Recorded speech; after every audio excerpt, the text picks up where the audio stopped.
Seorang bapak bercerita tentang keadaannya kepada seorang ustaz, bahwa dia disebut oleh masyarakatnya, dilakopkan, dijuluki sebagai seorang bapak yang berhasil mendidik anak-anaknya. Semua anak-anaknya menjadi orang. Ada yang dokter, ada yang ini, ada yang itu. Semuanya, baik yang laki maupun yang perempuan. Ini kejadian. Salah satu dari sekian banyak contoh penyesalan seorang bapak di kemudian hari karena tidak mendidik anaknya ilmu syar'iyyah, dijejari ilmu-ilmu lain dari ilmu-ilmu dunia yang Allah sama sekali tidak wajibkan, kecuali hukumnya berkisar di antara mubah atau fardu kifayah. Tapi yang Allah wajibkan tidak pernah dia didik anaknya. Maka anaknya kaya, berhasil, kata orang. Dia mendatangi rumah anaknya masing-masing. Ini sudah tobat dianya. Tidak ada yang salat, tidak ada yang saum di bulan Ramadan. Semuanya durhaka. Menangis dia. Apa yang harus saya perbuat sekarang? Sedih dia melihat anak-anaknya. Pada bulan Ramadan dia mendatangi salah seorang anaknya. Dia berpikir bahwa anaknya dan anak dan cucunya, anaknya, mantunya, cucunya saum Ramadan. Ternyata sama sekali tidak. Anaknya mengatakan, "Bapak mau makan apa nanti buka?" Waktu buka mau makan apa? Disediakan anaknya. Tapi anaknya sendiri tidak saum. Cucunya tidak saum. Mantunya lebih-lebih. Keluarga yang durhaka kepada Allah. Anaknya mau belikan bapaknya apa saja untuk buka puasa. Sudah tua, sudah pensiun, sudah sakit-sakitan. Menyesal dia. Ini kejadian. Dia mengadu kepada salah seorang ustaz. Apa yang harus saya perbuat? Karena melalaikan pendidikan syar'iyyah yang Allah wajibkan untuk menghidupkan anak ini. Apa artinya pujian orang kepadanya bahwa dia seorang bapak yang berhasil mendidik anak-anaknya menjadi orang? Dia saksikan dengan mata kepalanya.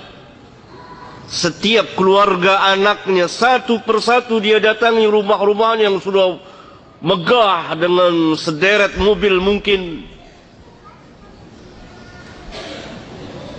Tidak ada satupun yang membaca ayat-ayat Al-Quran. Tidak ada satupun yang mendirikan salat sujud kepada Rabbul Alamin.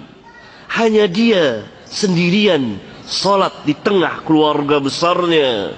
Yang lain tidak ada yang salat. Azab neraka dunia. Karena Allah berikan neraka tidak hanya di akhirat, tapi di dunia.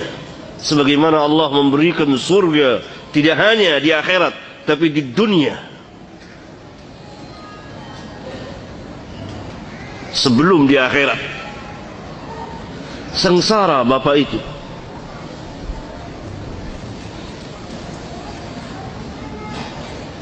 Akhirnya dia mengatakan, saya akan mendidik cucu saya. Hal yang sulit. Karena cucunya di bawah pengawasan mantunya. Cucunya ikut orang tuanya. Orang tuanya durhaka. orang tuanya tidak salat, orang tuanya tidak saum, orang tuanya tidak mengenal Quran, tidak terdengar ayat Al-Quran di rumahnya. Ya, kalau sekedar Quran mungkin ada. Rata-rata di rumah orang Muslim Quran ada. Mungkin sebagai pajangan dia belilah yang cakap-cakap Quran. Karena salah satu tanda-tanda hari kiamat, manusia menghiasi Quran. Sajadah ada. Kalau ada tamu yang datang untuk sholat, dia sediakan. Perlengkapan sholat ada. Tapi mereka tidak mendirikan sholat. Ini salah satu contoh nyata. Dia bercerita kepada salah seorang ustaz, mewakili contoh manusia yang lain dari kaum muslimin yang terbenam dalam kehidupan duniawiyah, lupa akan pendidikan syar'iyah. Hatta anaknya lagi sakit pun disuruh masuk sekolah, tidak boleh absen sama sekali. Allahu Akbar. Tapi anaknya tidak pernah dimarahi, ditegur, dipukul ketika meninggalkan salat, ketika tidak membaca ayat-ayat Al-Quran, ketika tidak melakukan ketaatan. Tapi kalau urusan sekolah, luar biasa gulunya, melampaui batas manusia itu.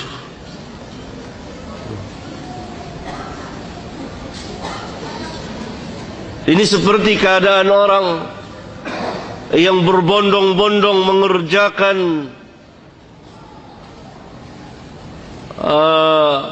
sesuatu amal yang sunat, tetapi meninggalkan sesuatu yang wajib. Tidak juga berarti bahwa agama merendahkan ilmu-ilmu yang lain, tidak. Tetapi yang terpenting, yang utama, yang Allah wajibkan ilmu syar'iyah, lima yuhyikum, untuk menghidupkan kamu. Ilmu yang selain itu dari ilmu dunia berkisar hukumnya antara mubah sampai kepada tingkat fardu kifayah. Tidak ada seorang pun ulama yang mengatakan ilmu dunia fardu ain. Yang fardu ain ilmu din, ilmu syar'iyah, mempelajari al-aqidah, mempelajari tauhid, mempelajari al-iman.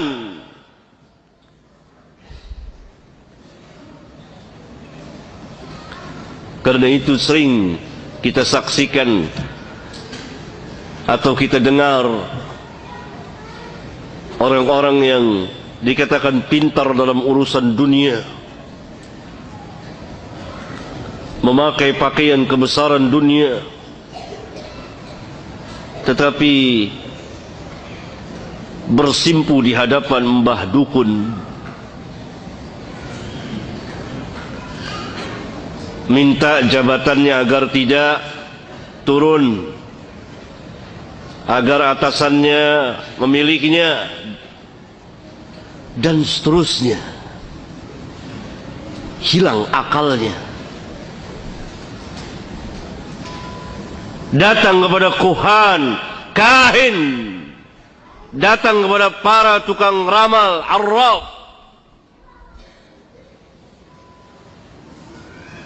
bahkan mereka para insinyur, ahli membuat jembatan layang, ahli membuat jalan tol dan lain sebagainya, ahli membuat bangunan-bangunan besar, memotong kepala kerbau untuk dipersembahkan kepada jin. Kufur. Karena memang tidak pernah dididik oleh ayahnya.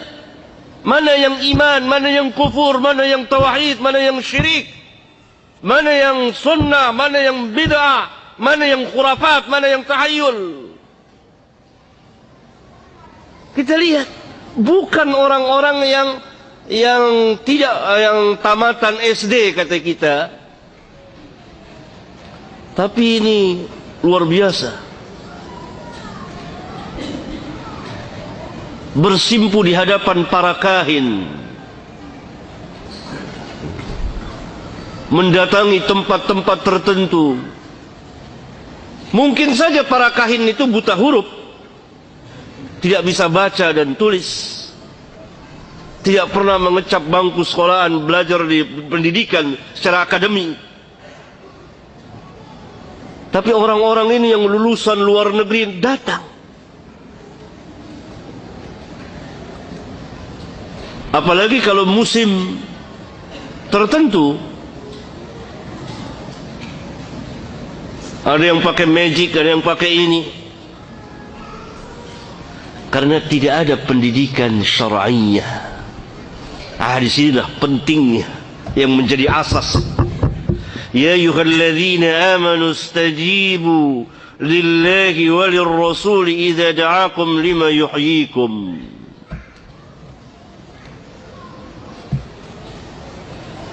Kemudian ayat ya ayyuhalladzina amanu qu anfusakum wa ahlikum nara waquduha an-nas wal hijarah.